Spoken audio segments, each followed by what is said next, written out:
We've got a beautiful and warm late winter, early spring evening, and I'm putting a little effort before the sun fails me to do some infrastructure and material creation, specifically locust staves and locust stakes to help support tree tubes and small fencing, and put some permanent labels.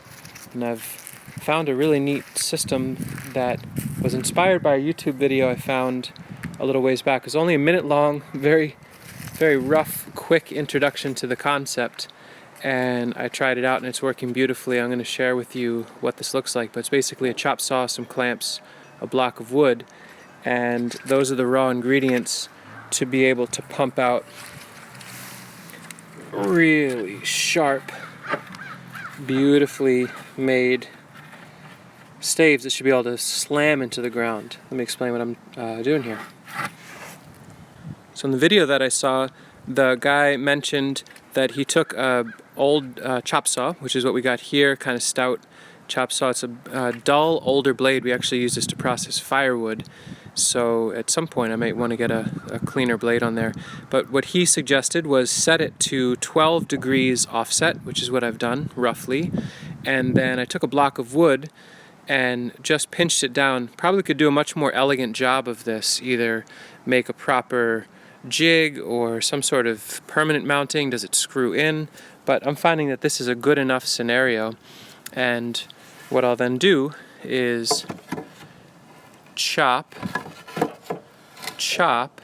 and then that gives me some really nice angles to work with, and then I can finish them up, and I'll show you that in a moment. So here's a board roughly 1 by 2-ish, cut to roughly 4 feet in length, and I'll go ahead and process it down. It's nice to have it offset so that one side of the board is actually supported. I don't really like the idea of it free floating in here.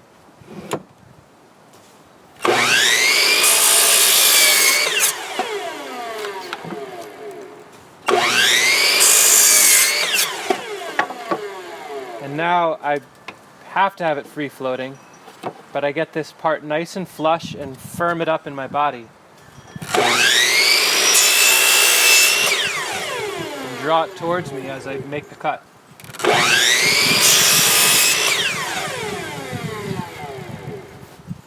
Super sharp, real quick. Here's a tight grained 2 by 2 of locust cut to 4 feet. This one's going to be pretty burly and hard to cut. I think if I had a good, sharp, clean blade, it would do better, but it still works.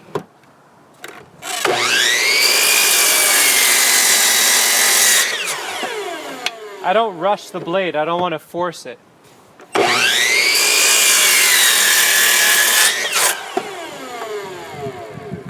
All these little bits I'm throwing in a container. We'll make charcoal out of those in our wood stove. So again, I get this nice and flat and firmed into my body.